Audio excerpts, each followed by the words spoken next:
तो कुंभ लगन में हम चर्चा कर रहे हैं राहु चंद्र कंजक्शन के बारे में। इस वीडियो में देखेंगे अब आपके 10th हाउस के लिए। 10th हाउस में जहां पर राहु और चंद्रमा दोनों ही वृश्चिक राशि में स्थित होंगे।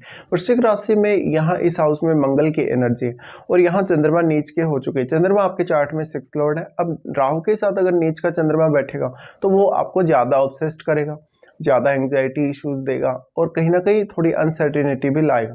तो ऐसा जातक शुरुआत से ही अपने करियर को लेके बहुत ज़्यादा अनसर्टेनिटी देखेगा, साथ ही साथ काफ़ी उतार चढ़ाव भी देखेगा। अक्सर जातक करियर के मामलों में शुरुआत में कुछ गलतियां कर सकता है, लेकिन आगे चलकर उसको ये सब रियलाइज होगा। राहु चंद्र का ये कंजक्शन है तो मंगल कितना ज़्यादा स्ट्रॉन्ग है ये आपको जरूर देखना होगा। साथ साथ में शनि को भी देखना होगा, क्योंकि राहु शनिवत ही चलते हैं। यहाँ मोस्टली आपको ये देखने को मिलेगा अगर कोई अन्य ऐसा ग्रह जो राहु के साथ मित्रवत है वो यहाँ अगर स्थित नहीं है तो राहु चंद्र का ये प्रभाव ज़्यादातर नेगेटिव होगा। लेकिन इसमें भी आप पॉजिटिविटी ढूंढ सकते हैं।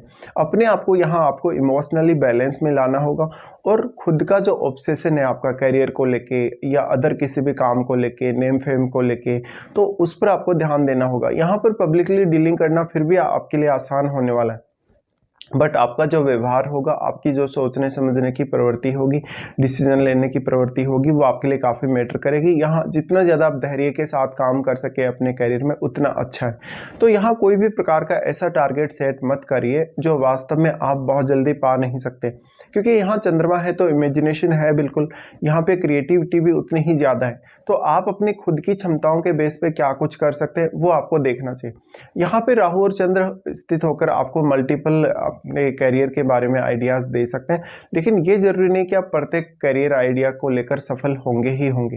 तो यहाँ आपकी बहुत सारी ऐसी मेहनत जो आप इमेजिनेशन के माध्यम से करेंगे या बहुत ज़्यादा सोचेंगे, ओवर थिंक करेंगे, वो सारी की सारी मेहनत बेकार जाएगी और शुरुआत में करियर को लेकर कन्फ्यूजन बहुत ज़्यादा क्रिएट होगा। तो यहाँ पे मेनली आपकी एजुकेशन और आपकी नेचुरल क्वालिटीज़ पे आपको ध्यान ज़्यादा देना चाहिए। साथ ही साथ यहाँ पे अब कोई भी प्लेनेट जो राहु और चंद्र के साथ स्थित है उसका महत्व बहुत ही ज़्यादा बढ़ जाता है, क्योंकि वो ग्रह यहाँ राहु की वजह से काफ़ी मल्टीप्लाई भी होगा।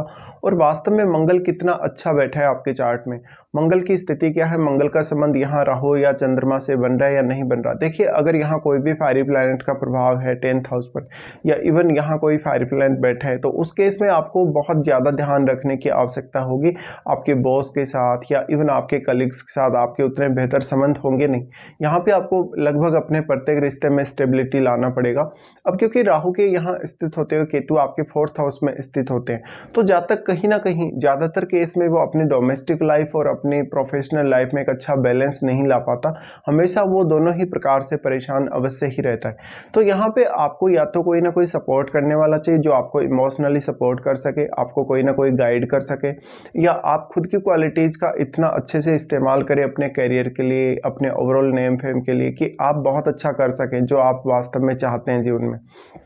देखिए, अब यहाँ मंगल का जो फायरी एनर्जी है वो होने की वजह से यहाँ ऑलरेडी आपका एग्रेशन बढ़ा हुआ होगा करियर के लिए। तो करियर के लिए कोई भी निर्णय लेते हुए आपको थोड़ा सा खुद को समय देना चाहिए। साथ साथ ओवर थिंकिंग से जितना ज़्यादा आप बचेंगे उतना आपके लिए अच्छा है।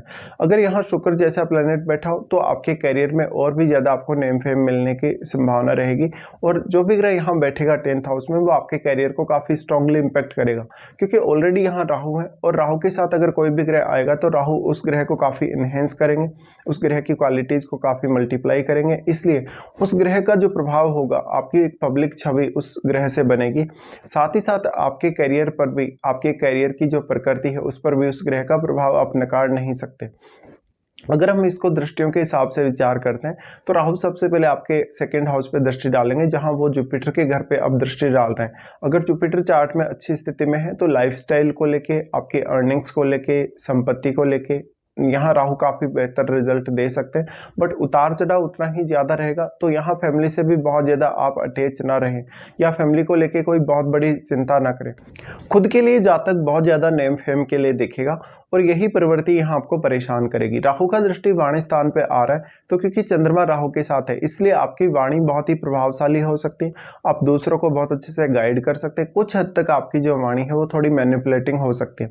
राहु का प्रभाव 2nd हाउस पर है, तो 2nd हाउस में कोई भी प्लेनेट अगर बैठा है, अगर वो राहु का मित्र ग्रह हुआ तो वो यहाँ आपको 2nd हाउस से जुड़े मामलों में और भी ज़्यादा सपोर्ट करेगा। और क्योंकि राहु भी उस ग्रह को काफ़ी मल्टीप्लाई करने का काम करेंगे या उस ग्रह से आपका ऑब्सेशन जोड़ेंगे, तो कहीं ना कहीं उस ग्रह की क्वालिटीज़ का कितना ज़्यादा प्रभाव यहाँ पड़ सकता है आपके सेकंड हाउस रिलेटेड कार्यों पर, आपकी जो लाइफस्टाइल है, दिनचर्या है, या आपका जो खान पान है, क्योंकि यहाँ सिक्स्थ हाउस भी कनेक्टेड रहेगा। तो यहाँ पे दूसरा, चौथा और छठा भाव, ये सारे तीनों भाव कनेक्टेड हैं। इन भावों के कनेक्शन होने की वजह से हमेशा एक लाइफस्टाइल को लेके, फैमिली लाइफ को लेके, या अपनी जो सेविंग्स है उसको लेके थोड़ा रिस्क बना रहेगा, तो आपको इस पर भी ध्यान देना होगा। साथ ही साथ यहाँ राहु का जो वाणी स्थान पे आपके सेकंड हाउस पे जो दृष्टि पड़ रहा है, यहाँ पे अब सेकंड हाउस में किस प्रकार का प्लैनेट बैठा है, अगर यहाँ कोई फायरी प्लैनेट बैठा है तो वाणी में एग्रेशन बहुत ज़्यादा देगा और प्रभाव भी उतना ही ज़्यादा देगा, लेकिन इससे आपका व्यवहार बिगड़ सकता है दूसरों के साथ, इवन फैमिली के साथ भी। साथ ही साथ कुछ ऐसे फैसले आप अपनी धन संपत्ति को लेकर लेने वाले हैं जो वास्तव में जिसके लिए आप बहुत ज़्यादा ऑब्सेस्ड हैं और जीवन में आप बहुत कुछ पाना चाहते हैं। आपकी जो चाहत है वो तो बहुत ज़्यादा है, लेकिन आप उसके लिए उतना प्रयास नहीं कर रहे। राहु और चंद्र दोनों का ही फिर प्रभाव पड़ेगा फोर्थ हाउस पे।